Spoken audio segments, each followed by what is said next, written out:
लेकिन वसन रूप भय श्याम। द्रौपदी के वस्त्र बन गए भगवान, वस्त्रावतार। प्रार्थना और पौरुष दोनों हो, और पौरुष का अभिमान न हो तो भगवान का शीघ्र अनुग्रह प्राप्त होता है। अब जो व्यक्ति वाणी का उपयोग भगवान के यशोगान में, भगवान की चर्चा में करता है, नेत्रों का उपयोग भगवान के आलोक अर्चा विग्रह के दर्शन में करता है, प्राणों का उपयोग तदर्थ कर्म में करता है, मन का उपयोग भगवान के चिंतन या ध्यान में करता है, मन, नेत्र, वाणी, प्राण का अक्लिष्ट उपयोग करने के कारण, भगवदर्थ उपयोग करने के कारण भाव की प्राप्ति और व्याप्ति उसे नहीं होती। ऐसी स्थिति में भगवान से संलग्न रखना चाहिए जीवन को। तदर्थे अखिल चेष्टितम, श्रीमद् भागवत में कहा गया 11वें स्कंध में, हमारी समग्र चेष्टा भगवदर्थ हो। गीता में भगवान ने कहा यत् करोसि यदश्नासि यज्जुहोसि ददासि यत् तपस्यसि कौन्तेय तत्पुरुष मदर्पणम। इसका अर्थ क्या है? कर्मेंद्रियों का, ज्ञानेंद्रियों का, प्राणों का, शरीर का उपयोग और विनियोग भगवदर्थ होना चाहिए। त्वयि धृता सवः त्वां विचिन्वते, भगवान के द्वारा ही जीवन प्रयुक्त और विनियुक्त हो। तो आर्त होकर जब व्यक्ति भगवान को पुकारता है, कोई और बल न रह जाए। द्रौपदी को किसी प्रकार का बल प्राप्त नहीं था।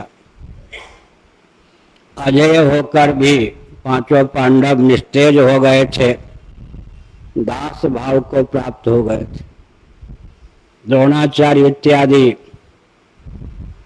अर्थ के अधीन होकर मौन हो गए थे। अपना बल भी विलुप्त हो चुका था। हरे को हरि नाम। ऐसी दशा में भगवान को पुकारा द्रौपदी ने। तुलसीदास जी ने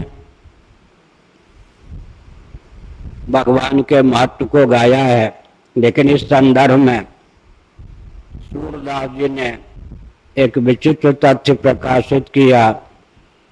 भगवान के विचित्र विचित्र विविध अवतार होते हैं, लेकिन वसन रूप भय श्याम। द्रौपदी के वस्त्र बन गए भगवान, वस्त्रावतार।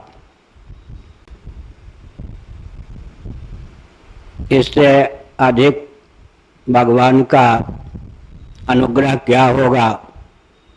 अधो वस्त्र मलिन माना जाता है, लेकिन द्रौपदी के शील की रक्षा के लिए भगवान ने चिंता नहीं की। वसन रूप भय श्याम, वस्त्रावतार भगवान का हो गया। उसकी साड़ी इतनी दीर्घ हो गई, लंबी हो गई। दुशासन के बल, भुजदंड का प्रभाव शिथिल पड़ गया। वसन रूप भय श्याम। गजराज गजेंद्र ने देखा बेटी, बेटे, पत्नी सब बचाने में असमर्थ। अब ग्राह तो निगल ही लेगा, अपना बल भी काम देता नहीं। बहुत प्रयास करके जलाशय में जो कमल विकसित था, एक कमल को ही तोड़ लिया। नारायण अखिल गुरो भगवन नमस्ते। नारायण अखिल गुरो भगवन नमस्ते, नारायण अखिल गुरो भगवन नमस्ते। हे अखिल गुरु नारायण, आपको नमस्कार। भगवान प्रकट हो गए। इसका अर्थ क्या है? प्रार्थना और पौरुष जीवन में दोनों हो, लेकिन पौरुष का अभिमान ना हो, और कहीं पौरुष काम ही ना दे रहा हो तो अभिमान भी क्या होगा। तो प्रार्थना और पौरुष दोनों हो, और पौरुष का अभिमान ना हो तो भगवान का शीघ्र अनुग्रह प्राप्त होता है।